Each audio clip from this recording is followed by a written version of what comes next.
Dear students, welcome to the class. तो आज के सेशन की शुरुआत करते हैं हम लोग एनसीईआरटी चैप्टर 3 करंट इलेक्ट्रिसिटी। तो करंट इलेक्ट्रिसिटी में जो सबसे पहला टॉपिक है वो है हमारा इलेक्ट्रिक करंट। तो कैसे हम इलेक्ट्रिक करंट को डिफ़ाइन करेंगे। तो इलेक्ट्रिक करंट जो है वो एक्चुअली में होता क्या है कि जैसे ही आपका इलेक्ट्रॉन्स जो होते हैं मूव करते हैं, तो इलेक्ट्रॉन्स मूव करने का मतलब क्या कि उस पर कौन सा चार्ज आएगा, आपका माइनस चार्ज, नेगेटिव चार्ज। ठीक है, तो ये फ्लो ऑफ इलेक्ट्रॉन को हम लोग क्या कहते हैं, इलेक्ट्रिक करंट कहते हैं। लेकिन इसका जो डिफिनेशन है, अगर उसको एक मैनर तरीके से अगर हम डिफाइन करें तो उसका डिफिनेशन होगा, it is defined as the rate of flow of electric charge through any cross section of conductor at any time. यानी मान लेते हैं, इसी को आप सपोज कर लीजिए, मेरे हाथ में जो मार्कर, इसको मान लीजिए कि एक कंडक्टिंग वायर है। ठीक है, तो इस कंडक्टिंग वायर के दो एंड हो गए। अब जैसे ही इसमें हम लोग सप्लाई देंगे तो क्या होगा, इलेक्ट्रिक करंट अगर चार्ज होंगे तो चार्ज आपके मूव करेंगे वन एंड से दूसरे एंड तक की तरफ, यानी कि पॉजिटिव। अगर इसको मान लीजिए पॉजिटिव और इसको अगर आप नेगेटिव करते हो, ठीक है ना, ये आपका पॉजिटिव हो गया और ये आपका नेगेटिव एंड अगर है, बैटरी से कनेक्ट करते हैं तो क्या होगा, इसमें इलेक्ट्रॉन्स का मूवमेंट किधर की तरफ होगा, नेगेटिव टू पॉजिटिव की तरफ होगा। क्योंकि इलेक्ट्रॉन्स पे क्या चार्ज होता है, आपका माइनस चार्ज होता है, और वो किधर की तरफ अट्रैक्ट होगा, पॉजिटिव की तरफ अट्रैक्ट होगा। तो क्या होगा, आपके जो इलेक्ट्रॉन्स थे वो आपके मूव करने लगे। तो जब जैसे ही क्रॉस सेक्शन का मतलब क्या होगा, जैसे मान लीजिए कि इसको यहाँ से अगर कट करते हैं तो ये जो आपको देख रहा है फेस, क्रॉस सेक्शन अगर इस वायर का क्रॉस करोगे तो क्या दिखेगा, ये फेस आपको दिखेगा। तो इस फेस को, ठीक है ना, किसी भी टाइम पे कितने नंबर ऑफ इलेक्ट्रॉन्स पर यूनिट टाइम में, पर यूनिट टाइम कितने नंबर ऑफ इलेक्ट्रॉन्स इसको क्रॉस करेंगे, उसी को हम क्या कहेंगे, इलेक्ट्रिक करंट कहेंगे। और एक चीज़, अगर चार्ज जो है इस एंड से इस तरफ जा रहा है तो करंट का डायरेक्शन किधर की तरफ होगा, इधर से, जस्ट अपोजिट आपका होता है। यानी जो इलेक्ट्रिक करंट का जो डायरेक्शन होता है, फ्लो ऑफ इलेक्ट्रॉन्स के जस्ट अपोजिट आपका होता है। तो बेसिक डेफिनेशन क्या हुआ, it is defined as the rate of flow of electric charge through any cross section of conducting wire at any time. ठीक है, तो देखिए आपके यहाँ पे स्क्रीन पे लिखा हुआ है, it is defined as the rate of flow of electric charge through any cross section of conductor, it is denoted by I. इसको हम रिप्रेजेंट किससे करते हैं, आई से। समटाइम्स हम लोग इसको स्मॉल अल्फ़ाबेट्स में भी हम लोग कर सकते हैं, जैसे कि आप कैपिटल आई भी लिख सकते हो, और इसको चाहो तो यहाँ पे स्मॉल आई से भी कहीं कहीं पे आपका रिप्रेजेंट किया जाता है। कैपिटल आई और स्मॉल आई कोई फर्क नहीं पड़ता है, वो आपका दोनों क्या है, करंट आई है। तो according to the definition, I is equal to, अगर करंट इक्वल टू देखा जाए तो आई इज इक्वल टू क्या हो जाएगा, टोटल चार्ज फ्लोइंग। कितना चार्ज आपका फ्लो हो रहा है, तो total charge flowing, total charge flowing divided by कितने टाइम में, तो टोटल टाइम, टोटल टाइम। तो इसको हम कह सकते हैं कि I इज इक्वल टू, मान लेते हैं कि टोटल चार्ज कितना फ्लो कर रहा है उस क्रॉस सेक्शन एरिया से, कैपिटल Q, टोटल टाइम कितना लग रहा है आपका, लीजिए आपका T। तो I is equal to Q by T जो है वो क्या हो गया आपका basic definition of the current, I is equal to Q by T। इसमें इसको कहते हैं क्या, charge per unit time. Charge per unit time को हम क्या कहते हैं, rate of flow of electric charge through any cross section of conductor and it is united by I। अब इसका SI यूनिट देखते हैं, यूनिट क्या होगा आपका, तो SI यूनिट जो आपका होगा, SI unit of electric current, SI unit of electric current is ampere. इसको हम रिप्रेजेंट करते हैं किससे, A से रिप्रेजेंट करते हैं। ठीक है, SI यूनिट क्या होता है आपका करंट का, एम्पियर होता है। ठीक है, तो I is equal to Q by T। Q का क्या होता है आपका कूलम, टाइम का क्या हो गया आपका सेकंड, तो कूलम पर सेकंड, तो कूलम पर सेकंड को हम क्या कहते हैं, एम्पियर से डिफाइन किया हुआ है। ठीक है, अब एक चीज़ और देखिए, ये तो आपका हो गया इलेक्ट्रिक करंट का डेफिनेशन। अब अगर मान लेते हैं कि जैसे कि इसी डेफिनेशन को थोड़ा सा देखते हैं, मान लेते हैं कि हमारे पास बहुत ही स्मॉल चार्ज है, बहुत ही स्मॉल चार्ज मान लेते हैं हम लोग डेल क्यू, मान लेते हैं कि डेल क्यू आपके पास स्मॉल चार्ज हो गया डेल क्यू, और ये डेल क्यू जो चार्ज है कितने टाइम आपका फ्लो कर रहा है, डेल टी टाइम में, स्मॉल टाइम इंटरवल मान लीजिए डेल टी। तो डेल क्यू आपका हो गया स्मॉल अमाउंट ऑफ चार्ज, कितने टाइम में फ्लो कर रहा है, डेल टी टाइम में, तो del Q by del T हमने ले लिया। अब इसका अगर लिमिटिंग पोजिशन हम लेते हैं, limit del T tends to 0, this is equal to, इसको क्या कहते हैं डिफरेंशियल के टर्म में, इसको हम क्या लिखेंगे, आई ऑफ टी।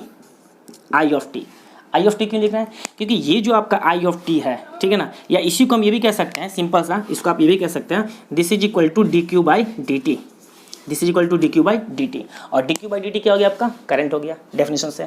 तो D Q by D T equal to हम कह सकते हैं limit del T tends to 0 del Q by del T. ये आपका जो डेफिनेशन है डिफरेंशियल टर्म में आपका हो गया। तो इसी D Q by D T को हम ये भी कह सकते हैं that is the instantaneous current. मान लेते हैं कि अगर चार्ज आपका Q जो है, Q is the function of time के टर्म में दिया हुआ है, चार्ज का जो वैल्यू है उसको दिया हुआ है फंक्शन ऑफ टाइम। यानी मान लेते हैं एग्जाम्पल अगर लेते हैं Q is equal to 2t² plus 3t, ये आपका हो गया चार्ज। ठीक है, और आपको मान लीजिए आपसे ये पूछा गया कि आप करंट फाइंड आउट करो, यानी करंट का मतलब आई फाइंड आउट करो कहाँ पे, at t is equal to 2 second. ठीक है, ये चार्ज का फंक्शन दिया हो किसी सर्किट में, q is equal to 2t square plus 3t charge जो आपका फ्लो कर रहा है किसी सर्किट में। ठीक है, और आपसे ये पूछा गया कि आप करंट फाइंड आउट करना है कितने टाइम पे, t इक्वल टू 2 सेकेंड पे। तो जब हम किसी पर्टिकुलर टाइम पे हमें कोई वैल्यू अगर फाइंड आउट करना होता है तो उसको कहते हैं, कौन सा हम लोग टर्म कहते हैं, यूज करते हैं, इंस्टेंटेनियस। तो t इक्वल टू 2 सेकेंड पे जो हम i के वैल्यू फाइंड आउट करेंगे उस करंट को हम क्या कहेंगे, इंस्टेंटेनियस करंट। यानी किसी पर्टिकुलर इंस्टेंट पे, यानी t इक्वल टू 2 सेकेंड पे कितना अमाउंट ऑफ करंट जो है उस कंडक्टर से आपका फ्लो कर रहा है। ठीक है, तो कैसे हम लोग फाइंड आउट करेंगे, तो i आपको कैलकुलेट करना है t इक्वल टू 2 सेकेंड पे, और चार्ज का फंक्शन क्या दिया हुआ, 2t स्क्वायर प्लस 3t। तो i इज इक्वल टू क्या लिखेंगे हम लोग यहाँ पे, dq by dt, i is equal to dq by dt। अब जरा देखिए, यानी कि d बाई dt फंक्शन क्या दिया हुआ आपका, 2t square plus 3t, 2t square plus 3t। इसको डिफ्रेंशिएट करोगे तो क्या आ जाएगा आपका 4t प्लस 3, ये आपका आ गया i का। ठीक है, अब आपको क्या चाहिए, at t equal to 2 second पे, इसमें आप रख दीजिए वैल्यू। तो i is equal to I at, ये सिंबल होता है t इक्वल टू 2 सेकेंड पे, this is equal to 4 into 2 plus 3 and this is equal to 11 ampere. तो इसी को हम लोग कहते हैं क्या, इंस्टेंटेनियस करंट कहते हैं। यानी कि चार्ज जब आपका है टाइम के रेस्पेक्ट में, टाइम के फंक्शन में अगर आपका दिया हो, टाइम के टर्म में दिया q is equal to 2t square plus 3t, this amount of charge flowing through the conductor. तो आपको ये पता करना है कि आप करंट का वैल्यू फाइंड आउट करना है कितने टाइम पे, t इक्वल टू 2 सेकेंड पर। जब कभी भी किसी पर्टिकुलर टाइम पर अगर हमें करंट फाइंड आउट करना है उस करंट को हम कहते हैं क्या, इंस्टेंटेनियस करंट कहते हैं। तो i is equal to definition से dq बाई dt, तो dq by dt is equal to, यानी कि टाइम के रिस्पेक्ट में इसको आप क्या करना है, आपको डिफ्रेंशिएट करना है, यानी कि rate of flow of charge. तो dq बाई dt इसको डिफ्रेंशिएट किया 4t प्लस 3। अब हमें ये तो i निकल गया, i किसका फंक्शन हो गया, टाइम का फंक्शन है। हमें किस पे चाहिए, t इक्वल टू 2 सेकेंड पे, हमने यहाँ पे रखा वैल्यू t इक्वल टू क्या आ गया, 4 इंटू 2 प्लस 3 यानी कि 11 एम्पियर। तो ये था आपका इलेक्ट्रिक करंट का डेफिनेशन, और ये इसके एक एग्जाम्पल आपके हो गए। अब हमारा नेक्स्ट जो टॉपिक है वो है हमारा करंट डेंसिटी। ठीक है, तो नेक्स्ट टॉपिक हमारा है करंट डेंसिटी। तो देखिए करंट डेंसिटी, हम लोग डेंसिटी वर्ड यूज कर रहे हैं, जैसे हम लोगों ने मास पर यूनिट वॉल्यूम को हम लोग क्या कहते हैं, डेंसिटी ऑफ द मटेरियल कहते हैं, मास पर यूनिट वॉल्यूम। हम लोगों ने इलेक्ट्रिक चार्ज में भी देखा था, linear charge density, surface charge density and volume charge density. तो लीनियर में क्या होता था आपका, charge per unit length, surface में क्या होता था आपका, चार्ज पर यूनिट एरिया, और वॉल्यूम में क्या होता था आपका, चार्ज पर यूनिट वॉल्यूम। तो यहाँ पे डेंसिटी, हमें करंट का डेंसिटी फाइंड आउट करना है कंडक्टिंग वायर में। तो मान लेते हैं अगर ये कंडक्टिंग वायर आपके सामने है, ठीक है, तो किसी भी पॉइंट पर अगर हमें करंट का डेंसिटी फाइंड आउट करना है तो हमने क्या देखा था कि जो चार्ज आपके हैं वो कैसे फ्लो कर रहे हैं, आपके cross section area wise flow कर रहे हैं। ठीक है ना, पर्टिकुलर क्रॉस सेक्शन एरिया से कितने नंबर ऑफ चार्ज जो है करें फ्लो कर रहे हैं पर यूनिट टाइम, उसको हम लोग क्या कहते हैं, इलेक्ट्रिक करंट कहते हैं। तो किसी भी पॉइंट पर अगर हमें फाइंड आउट करना है, ठीक है, तो उस पर्टिकुलर पॉइंट का मतलब कि देखिए अगर डायग्राम में अगर देखा जाए तो मान लेते हैं कि ये आपका जो है एक कंडक्टिंग वायर हो गया। ठीक है, ये आपका क्रॉस सेक्शन एरिया मान लीजिए ऐसा है। ठीक है, अब यहाँ पे एक हम एरिया ले रहे हैं, क्रॉस सेक्शन एक आर्बिट्रेरी पॉइंट हमने ले लिया यहाँ पे। अब ये इलेक्ट्रॉन्स ये इधर की तरफ जा रहे हैं। ठीक है, तो इसको जो है ये सब इलेक्ट्रॉन्स जो हैं मान लीजिए इधर से मूव कर रहे हैं। ठीक है, तो इस पर्टिकुलर एरिया क्रॉस सेक्शन को, यानी कि पॉइंट कौन सा हो गया आपका, ये पॉइंट हो गया, इस पॉइंट पर हमें डेंसिटी फाइंड आउट करना है। ये पॉइंट आपका क्रॉस सेक्शन एरिया का पॉइंट हो गया, यहाँ पे आपको डेंसिटी फाइंड आउट करना है। तो इस पर्टिकुलर क्रॉस सेक्शन एरिया से कितने नंबर ऑफ इलेक्ट्रॉन्स पर यूनिट टाइम और पर यूनिट एरिया जो भी आपके होंगे वो क्या कहलाएंगे, आपके डेंसिटी। तो करंट डेंसिटी को क्या डिफाइन किया गया, it is defined as the ratio of current to the cross section area. यानी जिस पॉइंट पर आपको डेंसिटी फाइंड आउट करना है उस पॉइंट पे क्रॉस सेक्शन एरिया किसका होगा, कंडक्टिंग वायर का। यानी उस पर्टिकुलर क्रॉस सेक्शनल एरिया में पर यूनिट टाइम कितने चार्ज फ्लो कर रहे हैं, तो पर यूनिट चार्ज फ्लो को क्या कहते हैं, इलेक्ट्रिक करंट। यानी कि it is defined as the ratio of electric current to the cross section area of conducting wire at that point. उसी को हम लोग कहते हैं क्या, करंट डेंसिटी। और इसे हम रिप्रेजेंट करते हैं किससे, कैपिटल जे से। तो J is equal to definition के अकॉर्डिंग क्या हो जाएगा, करंट का मतलब आई और पर यूनिट एरिया का मतलब क्या हो गया, ए से हम लोग एरिया को रिप्रेजेंट करते हैं। तो J is equal to I upon A, this is the current density. तो इसको डिफाइन क्या किया गया, current density at a point in a conductor is defined as the ratio of electric current at that point, जिस point पर आपको निकालना है उसी पॉइंट पे, तो electric current at that point in the conductor to the area of cross section of conductor at that point। यानी कि वायर आपका क्या होना चाहिए, यूनिफॉर्म होना चाहिए। क्योंकि यूनिफॉर्म में कहीं पे भी अगर आप लेते हो तो वहाँ पे क्रॉस सेक्शन एरिया क्या होगा आपका, सेम होगा। ठीक है, तो इसलिए कहा गया एट दैट पॉइंट, हो सकता है कि नॉन यूनिफॉर्म वायर भी आपका हो जाए। ठीक है, तो इसीलिए हम कहते हैं कि जिस पॉइंट पर आपको फाइंड आउट करना है उसी पॉइंट का हमें क्रॉस सेक्शन एरिया लेना है, उस पार्ट का हमें क्या लेना है, क्रॉस सेक्शन एरिया। इसलिए क्या होगा, area of cross section of conductor at that point, it is noted by J. तो जे इज इक्वल टू क्या हो गया आपका, करंट अपॉन एरिया, जिस पॉइंट पर आपको फाइंड आउट करना है उसी पॉइंट का। ओके, तो अब जरा देखें कि इसका यूनिट क्या हो गया, एसआई यूनिट। तो SI unit of current density as क्या हो जाएगा आपका, आई का मतलब एम्पियर और एरिया का मतलब मीटर स्क्वायर। तो ampere per metre square is SI unit of current density. तो ये था आपका करंट डेंसिटी का डेफिनेशन। अब हम लोग नेक्स्ट आगे बढ़ते हैं किसकी तरफ, रेजिस्टेंस ऑफ कंडक्टर। तो नेक्स्ट टॉपिक हमारा है रेजिस्टेंस ऑफ द कंडक्टर। तो जैसा कि हम लोग पहले भी देखे हैं कि ओम्स लॉ में V equal to I R होता था, ओम्स लॉ के थ्रू एक्सप्रेशन आता था। तो वहाँ से R इक्वल टू हमारा क्या रहता है, V अपॉन आई, यानी कि V का मतलब क्या हो गया, पोटेंशियल डिफरेंस, और I का मतलब क्या हो गया, इलेक्ट्रिक करंट। तो सिंपल हम कह सकते हैं it is defined as the ratio of potential difference applied across the ends of the conductor to the electric current flowing through it. यानी कि अगर ये कंडक्टिंग अगर वायर है तो इसके दो एंड आपके हैं, एक एंड ये हो गया, तो इन दोनों एंड के क्रॉस में कितना आपने पोटेंशियल डिफरेंस अप्लाई किया हुआ है। जैसे अगर देखा जाए तो ये अगर आपका वायर आपका हो गया, ठीक है, इसको आप वायर लिए, इसके दो एंड हैं, एक एंड आपका ये हो गया और एक एंड आपका ये हो गया। अब यहाँ पे आपने पोटेंशियल डिफरेंस आपने अप्लाई कर दिया क्या, V। तो V is the potential difference. Okay, अब इसमें करंट आपका फ्लो करेगा, तो इलेक्ट्रॉन्स तो इधर की तरफ आएंगे, तो करंट का डायरेक्शन किधर होगा, आपका इधर की तरफ। ठीक है, तो यहाँ से क्या होगा, it is defined as the ratio of potential difference applied across the ends of the conductor to the electric current flowing through it. यानी किसका रेशियो हो गया आपका, वोल्टेज एंड करंट का। तो इसको हम लोग रिप्रेजेंट किससे करेंगे, R से रिप्रेजेंट करते हैं। ठीक है, तो R इज इक्वल टू क्या हो जाएगा आपका, V अपॉन आई। तो यहाँ पे डिफरेंशियल लिखा हुआ है, it is defined as the ratio of potential difference applied across the ends of a conductor to the current flowing through it. It is denoted by, यहाँ पे लिख देते हैं हम लोग, it is denoted by R। तो R is equal to क्या हो जाएगा, V upon I. This is the basic definition of resistance of the conductor. अब इसका SI यूनिट क्या हो जाएगा, तो यहाँ पे कहेंगे क्या, SI unit of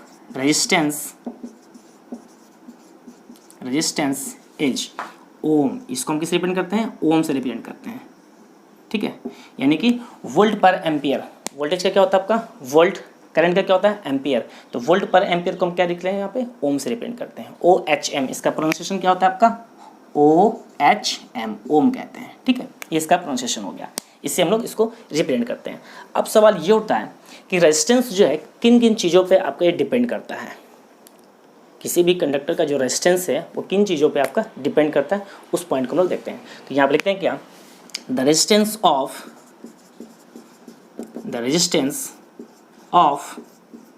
conductor depends on the following factors.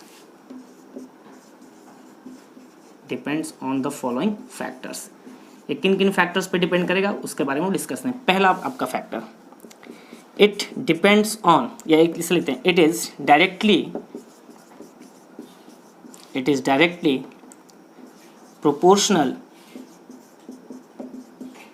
proportional to the length of conductor या length of conducting wire। Okay, यानी कि लेंथ यहाँ पर देखा जाए, कंडक्टर हम लोग ले रहे हैं तो लेंथ कितना हो जाएगा आपका, इसी को हम लोग कहेंगे क्या, लेंथ। तो इस लेंथ पे भी आपका क्या होता है, लेंथ के डायरेक्टली प्रोपोर्शनल होता है आपका रेजिस्टेंस। तो इसको हम क्या लिखेंगे, R is proportional to L। Second point लेते हैं, इट इज इनवर्सली प्रोपोर्शनल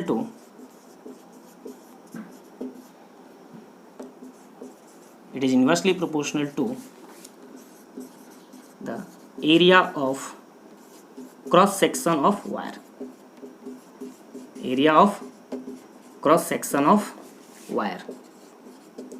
अब देखिए, तो यहाँ से क्या स्टेटमेंट लिखेंगे हम लोग इसको, R is inversely proportional to area, यानी आर इज प्रोपोर्शनल टू क्या हो जाएगा आपका 1/a।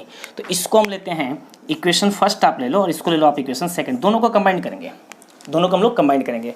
तो जरा देखिए, दोनों को जब हम कंबाइन करेंगे तो क्या हो जाएगा आपका, ये देखते जाइए।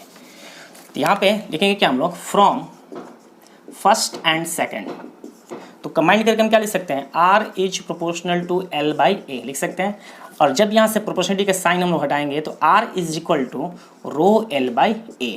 रो क्या हो गया आपका, that is the constant of proportionality, और इसको हम लोग कहते हैं रेजिस्टिविटी ऑफ द मटेरियल, और इसी को हम कह सकते हैं स्पेसिफिक रेजिस्टेंस भी कहते हैं। किसको, इस कांस्टेंट ऑफ प्रोपोर्शनलिटी को। तो अब देखिए यहाँ से दोनों को हमने कंबाइन करके दिया, तो इसको हम लोग स्पेसिफाई यहाँ पे कर दें। तो यहाँ पे लिखेंगे क्या हम लोग, where rho is constant of proportionality,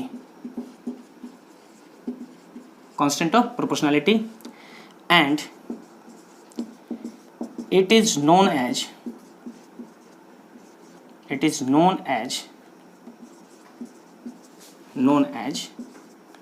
resistivity, इसको हम क्या कहेंगे,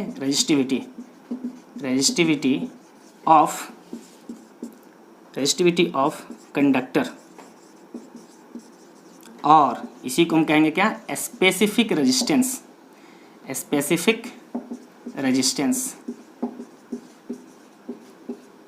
बहुत कम लोग जानते हैं, स्पेसिफिक रेजिस्टेंस भी इसको हम लोग कहते हैं, रो को। तो रेजिस्टिविटी भी हो गया, और इसी को हम क्या कहेंगे, स्पेसिफिक रेजिस्टेंस। तो कभी कभी क्या होता है, न्यूमेरिकल्स में रेजिस्टिविटी ना लिख करके क्या लिख देता है आपका, फाइंड द स्पेसिफिक रेजिस्टेंस। तो इससे कंफ्यूज मत होना, specific resistance and resistivity of the conductor दोनों क्या आपका सेम ही चीज होता है। तो आर इक्वल टू क्या आ गया यहाँ से आपका, रो L/A, यानी कि resistance of conducting wire is directly proportional to the length of conducting wire and inversely proportional to the cross sectional area of conducting wire। और उसको दोनों को जब इक्वेशन को हम लेके चलेंगे तो कंबाइंड आपका करने के बाद ये आपका एक कांस्टेंट ऑफ प्रोपोर्शनलिटी आ जाएगा, जिसे हम कहते हैं क्या, रेजिस्टिविटी और specific resistance of the conducting. इसमें एक और पॉइंट आपका आता है, इन दोनों पर जो डिपेंडेंसी है, साथ ही साथ ये मटेरियल वाइज पे डिपेंड करेगा हर एक कंडक्टर। क्योंकि देखिए, अगर हम एल्यूमिनियम लेते हैं तो एल्यूमिनियम का रेजिस्टिविटी का वैल्यू कुछ और आएगा, कॉपर लेते हैं उसका कुछ और आएगा, आयरन लेते हैं उसका कुछ और आएगा, यानी कि मटेरियल पे भी आपका ये डिपेंड करेगा। रेजिस्टिविटी का जो वैल्यू है वो आपका मटेरियल पे डिपेंड करेगा। तो रेजिस्टिविटी अगर मटेरियल पे डिपेंड करेगा तो इसका मतलब रेजिस्टेंस भी क्या करेगा, वो भी आपका वैरी करेगा। ठीक है, अगर हम एक सेम लेंथ का और सेम क्रॉस सेक्शन एरिया का अगर हम लोग ले लेते हैं क्या, कनेक्टिंग वायर लेते हैं, ठीक है, तो उन दोनों का रेजिस्टेंस क्या होगा आपका, अलग अलग होगा, दोनों का सेम नहीं होगा। क्यों, क्योंकि रेजिस्टिविटी क्या आपका हर एक मटेरियल क्या होता है आपका अलग अलग होता है। तो एक आपका क्या हो गया कि रेजिस्टेंस जो है वो किस पे डिपेंड करेगा। थर्ड पॉइंट अगर हम चाहें तो कह सकते हैं resistance also depends on the material of the conductor. और तीसरा एक और पॉइंट है, तीसरा नहीं सही, फोर्थ पॉइंट एक और क्या हो जाएगा आपका, टेम्परेचर पे भी आपका डिपेंड करता है। अगर टेम्परेचर को अगर हम लोग जैसे जैसे इंक्रीज करेंगे और या डिक्रीज करेंगे तो भी आपका क्या होगा, रेजिस्टेंस जो आपका होगा वो आपका वेरी करेगा। तो चलिए, तो एक और पॉइंट हम लोग यहाँ पे लेते हैं, यहाँ पे लिख लेते हैं हम लोग, देखिए यहाँ पे लिख देते हैं, नोट में नोट डाल के लिख देते हैं यहाँ पे, it also depends on the material of conductor and temperature.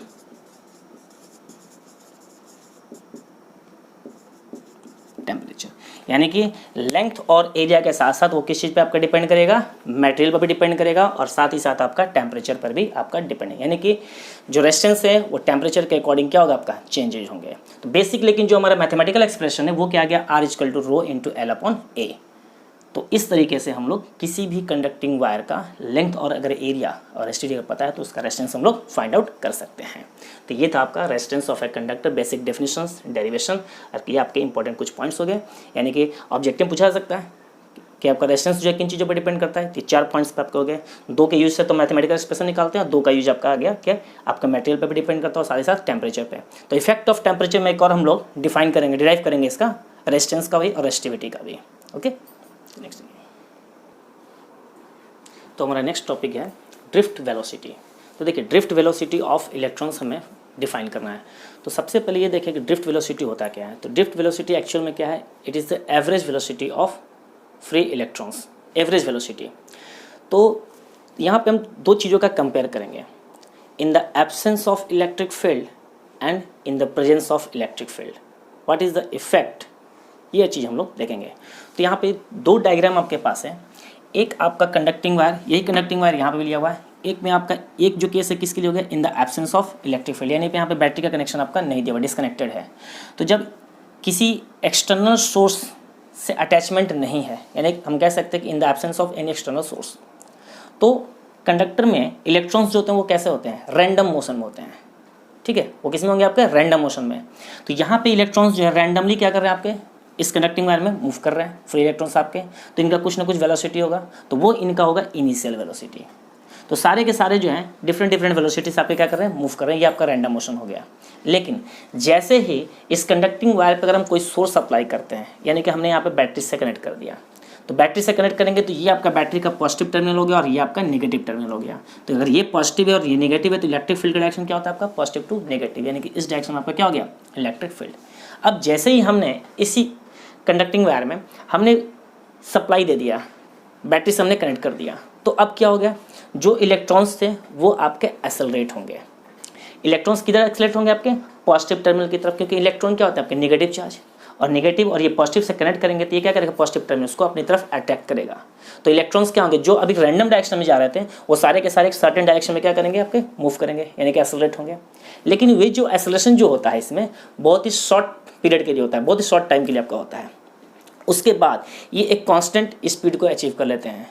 तो उन सारे इलेक्ट्रॉन्स के एवरेज स्पीड को ही हम लोग, जो फाइनल स्पीड जो होगा उसी स्पीड को हम लोग कहते हैं क्या, ड्रिफ्ट कहते हैं, ठीक है। उसी वेलोसिटी को हम क्या कहेंगे, ड्रिफ्ट वेलोसिटी ऑफ इलेक्ट्रॉन्स कहते हैं।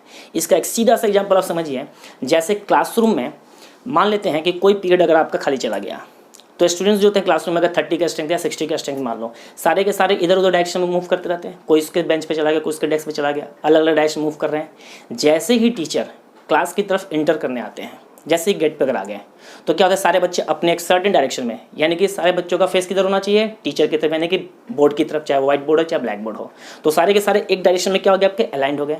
किस वजह से हुए, टीचर की वजह से। तो वहाँ पे टीचर क्या हो गया आपका, ये पोटेंशियल, यानी कि आपका एक्सटर्नल सोर्स हो गया। और जब टीचर नहीं थे तो स्टूडेंट्स का क्या था, ये मोशन आपका ये था इनिशियल। तो जैसे ही टीचर आ गए, यानी कि ये अपने सप्लाई दे दिया, बैटरी से कनेक्ट कर दिया, तो सारे के सारे स्टूडेंट, यहाँ पे क्या हो गया, स्टूडेंट का मतलब यहाँ पे इलेक्ट्रॉन्स सारे के सारे इस डायरेक्शन में आपको मूव करने लगे। और होता है कि वहाँ पे भी क्या होता है, कुछ बच्चों में आपस में क्या होता है, कॉलिजन होता है। अगर अचानक से चले हैं तो अचानक से क्या होगा, कॉलिजन होगा।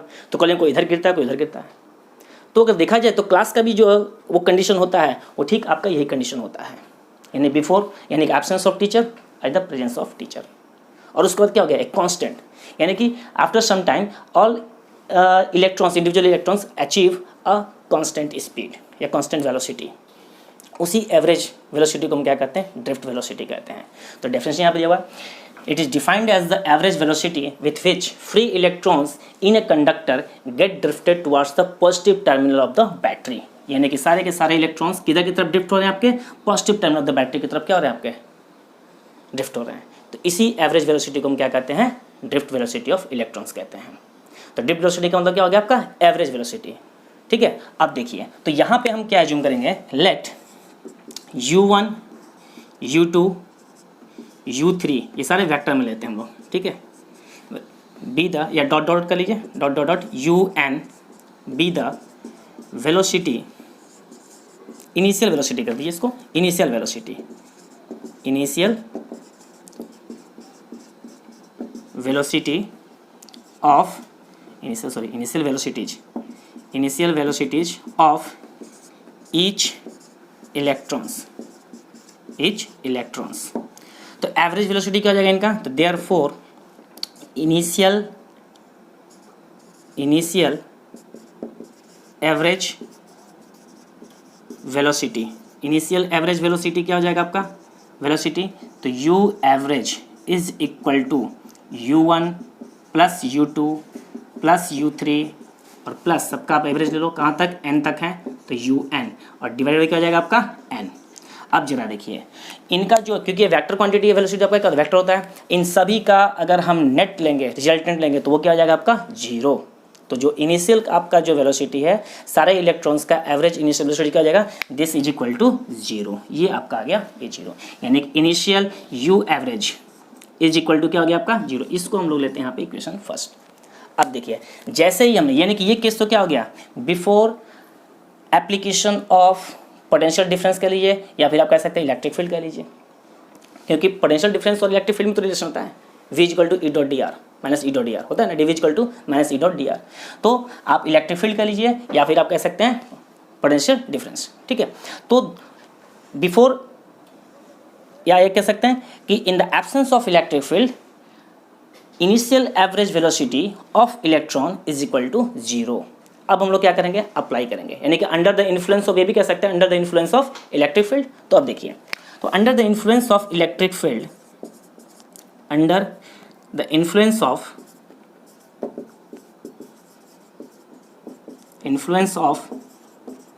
इलेक्ट्रिक फील्ड, यानी कि अब हमने क्या किया, यहाँ पे इलेक्ट्रिक फील्ड हमने अप्लाई किया। जब इलेक्ट्रिक फील्ड अप्लाई करेंगे तो क्या हो गया, सारे के सारे इलेक्ट्रॉन्स जो होंगे, यानी इंडिविजुअल इलेक्ट्रॉन्स जो हैं वो एक फोर्स आपका एक्सर्ट करेंगे। तो यहाँ पे लिखेंगे क्या, under the application force experienced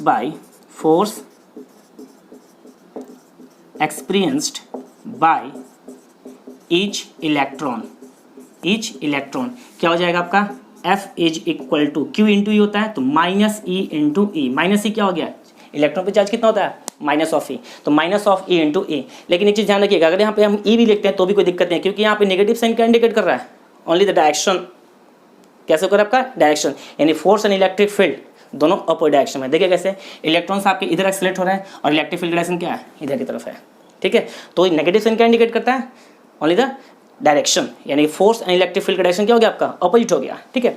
तो ये फोर्स कितना, हर एक इलेक्ट्रॉन कितना फोर्स एक्सपीरियंस करेगा, माइनस ए इंटू ई। इसको आप ले लीजिए इक्वेशन सेकेंड। यहाँ तक क्लियर है। अब जरा देखिए, अब इसको जो है हम लोग थोड़ा सा यहाँ पे क्लियर करते हैं, इसको आप लोग नोट कर लीजिएगा, ठीक है। अब देखिए जरा सा, तो ये तो हो गया आपका। अब जरा देखिए, जब इलेक्ट्रॉन्स आपके एक्सेलरेट हो रहे हैं तो उस केस में अगर देखा जाए तो इलेक्ट्रॉन से तो कुछ ना कुछ तो मास उसका होगा, तो एक्सेलरेशन जो है वो कैलकुलेट करेंगे किसके थ्रू, तो according to the Newton second law, ठीक है। ऑल्सो यहाँ पे क्या लिखेंगे, ऑल्सो एक्सेलरेशन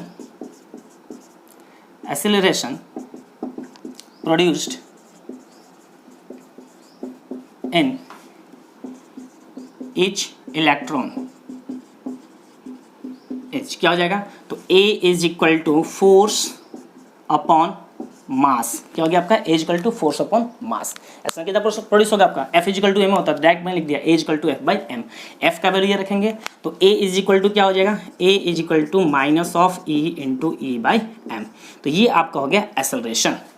अब जरा देखिए, अब जब एक्सेलरेट हो गए, और मैंने क्या बताया था कि ये जो एक्सेलरेशन प्रोड्यूस होगा बहुत ही शॉर्ट इंटरवल ऑफ टाइम के लिए, शॉर्ट पीरियड ऑफ टाइम के लिए, तो फाइनल वेलोसिटी में कैलकुलेट करना है। तो v1 मान लेते हैं, जैसे हमने u1 u2 u1 लिया था इनिशियल वेलोसिटी, उसी तरीके से हम लोग फाइनल वेलोसिटी भी हम लोग एज्यूम कर सकते हैं। तो ये देखिए, तो अब यहाँ पे क्या लिखेंगे, let v1 v2 dot dot dot vn be the final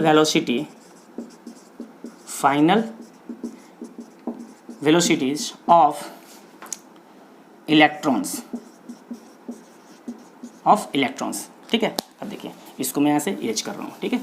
तो मान लिया हम लोगों ने क्या कि जो v1 v2 v3 आपका है, ये सब सारे क्या हो गए आपके फाइनल वेलोसिटी ऑफ इलेक्ट्रॉन्स, यानी सारे इलेक्ट्रॉन्स के फाइनल वेलोसिटी हमारे पास ये आ गए, ठीक है। अब जरा देखिए, तो हम लोगों ने पढ़ा था कि v is equal to relation क्या होता था, v1 is equal to u1 plus at1, लिख सकते हैं इसको at1, v is equal to u plus at से। उसी तरीके से अगर चाहें तो v2 इज इक्वल टू हम लोग क्या लिख सकते हैं, v2 is equal to u2 plus acceleration सबका सेम है at2, ठीक है, एंड सो ऑन। इसी तरह से लिख सकते हैं हम लोग क्या, vn is equal to un nth के लिए, और यहाँ पे क्या एक्सेलरेशन सेम रहेगा और यहाँ पे कर देंगे क्या tn, ठीक है। ये आपका आ गया। तो according to the definition of drift velocity क्या कहता है, फाइनल का एवरेज, यानी v एवरेज हमें निकालना है। तो अब देखिए, तो देयरफॉर, और एवरेज पे हम लोग क्या कर रहे हैं, वी डी कर रहे हैं, तो V D is equal to क्या लिखेंगे यहाँ पे, v1 plus v2 plus v3 plus dot dot dot plus vn, और अपॉन क्या आ जाएगा आपका, एवरेज निकाल रहे हैं तो n, यहाँ तक क्लियर है? क्योंकि हमारा डेफिनेशन क्या कर रहा है, it is the average velocity. तो एवरेज वेलोसिटी वो भी किसके लिए, आपका ड्रिफ्ट के लिए, ठीक है। तो देखिए, तो वी एवरेज यानी उसी को हम लोग क्या लिखेंगे, वी डी। तो V D is equal to V1 plus V2 plus V3 plus Vn। अब सबका वैल्यू रखो यहाँ पे। तो देखिए सबको अगर हम रखेंगे, इन सबको ऐड करेंगे तो U1 plus U2 plus UN एक साथ हो जाएगा। तो इसको हम एक साथ कर लेते हैं, U1 plus U2 plus U3 plus dot dot dot plus UN कर लेते हैं इसको एक साथ, प्लस एक्सेलरेशन सब में common T1 plus T2 plus dot dot dot plus Tn कर लेते हैं। और पूरे के डिवीजन में क्या आपका n है। अब इसको दो पार्ट में अलग कर लीजिए। तो ये देखिए U1 plus U2 plus U3 plus dot dot dot UN divided by n, ये आपका आ गया। यहाँ पे कर लीजिए प्लस a, और इसको आप क्या लिख सकते हो, T1 plus T2 plus plus plus dot Tn divided by n, ठीक है। इसको आप हटा दो यहाँ से, ठीक है। यहाँ तक क्लियर हो गया, ठीक है। एवरेज हमने लिया था, U को हमने एक साइड कर लिया, T1 सबको एक साथ कर लिया। अब ये जो वैल्यू आपका है, ठीक है, ये जो वैल्यू है ये कौन सा हो गया आपका, एवरेज वाला। इनिशियल एवरेज वेलोसिटी क्या हो जाएगा आपका, 0। ये तो हम कैलकुलेट कर चुके हैं। तो दिस इज इक्वल टू क्या आ गया, 0 प्लस यहाँ पे क्या लेंगे a, और इस टाइम को हम लोग एवरेज को कहते हैं, किससे डिपेंड करते हैं, टाउ से डिपेंड करते हैं। ये क्या होता है आपका टाउ, इसको हम कहते हैं क्या, रिलैक्सेशन टाइम। यानी कि मैंने क्या होता है, जब हम लोग पोटेंशियल डिफरेंस यहाँ पर अप्लाई करते हैं, इलेक्ट्रिक फील्ड अप्लाई करेंगे तो क्या होता है कि इलेक्ट्रॉन्स का कोलिजन होता है, कोलाइड करते हैं तभी तो थोड़ा सा एक्सेलरेशन उसका स्पीड बढ़ता है। तो दो इलेक्ट्रॉन्स के कोलिजन के बीच का जो टाइम होता है, ठीक है, दो इलेक्ट्रॉन्स के कोलिजन के बीच का जो टाइम होता है, उसी टाइम एवरेज टाइम को हम क्या कहते हैं सभी के लिए, उसको क्या कहते हैं हम लोग, रिलैक्सेशन टाइम कहते हैं। रिलैक्स का मतलब क्या होता है, आराम करना। तो कब तक आराम, जब तक कोलिजन नहीं हो रहा है। तो दो सक्सेसिव कोलिजन के बीच का जो टाइम हो गया, उसी को हम लोग कहते हैं कि उसके एवरेज को क्या कहते हैं हम लोग, रिलैक्सेशन टाइम कहते हैं सभी के लिए। तो T1 plus T2 plus Tn by n, उसको क्या कहेंगे हम लोग, ए टाउ। तो यहाँ से आपका ये क्या आ गया आपका एक्सप्रेशन। तो Vd इज इक्वल टू, यहाँ पे देखिए मैं लिख रहा हूँ Vd is equal to A into tau, ठीक है। अब देखिए एक्सेलरेशन का एक्सप्रेशन क्या आया था, माइनस ऑफ ई। तो this is equal to minus of e, और ये आपका हो गया ई टाउ बाई एम। ये आपका एक्सप्रेशन हो गया किसके लिए, Vd के लिए। और इसी को मैग्नीट्यूड वाइज अगर लिखना चाहें तो Vd is equal to E tau by M, ये भी आप लिख सकते हो और ये भी आप लिख सकते हो। तो ये एक्सप्रेशन हो गया किसके लिए आपका, ड्रिफ्ट वेलोसिटी ऑफ इलेक्ट्रॉन, यानी Vd is equal to E tau by M. तो टाउ क्या है आपका, रिलैक्सेशन टाइम, इसी को हम लोग कहते हैं मीन टाइम भी कहते हैं। तो दो सक्सेसिव कोलिजन के बीच का जो टाइम होगा, उसी के एवरेज को हम क्या कहते हैं, रिलैक्सेशन टाइम कहते हैं। तो जैसे ही हम लोगों ने अप्लाई किया, वही क्लास वाला एग्जाम्पल फिर से, जैसे ही टीचर आते हैं तो सारे बच्चे क्या होते हैं, एक डायरेक्शन में अलाइंड हो जाते हैं। तो उनमें कभी कभी ऐसा भी होता है कि कोलिजन हो जाता है, ठीक है। तो कोलिजन होता है क्या होता है, वो दूर जाता है, यानी कि थोड़ी टाइम के लिए क्या होता है, एक्सेलरेट होता है। और उसके बाद सारे के सारे क्या हो गया आपके, कांस्टेंट स्पीड। तो उसी फाइनल एवरेज वेलोसिटी को हम लोग क्या कहते हैं, ड्रिफ्ट वेलोसिटी कहते हैं। तो ये था हमारा ड्रिफ्ट वेलोसिटी का, ये बहुत ही इंपॉर्टेंट टॉपिक है आपके, ये जनरली हर एक साल 2 साल पे वो आता ही आता है। अब इसमें एक नेक्स्ट टॉपिक आपका है relation between the drift velocity and electric current. तो इस टॉपिक का डिस्कस जो है हम लोग नेक्स्ट वीडियो में करेंगे। तो आज का सेशन हम लोग यहीं पे एंड करते हैं, और जो भी लोग इस चैनल को पहली बार देख रहे हैं, चैनल को कृपया सब्सक्राइब जरूर करें। तो नेक्स्ट वीडियो में हम लोग relation between drift velocity and electric current को हम लोग डिस्कस करेंगे। Thank you.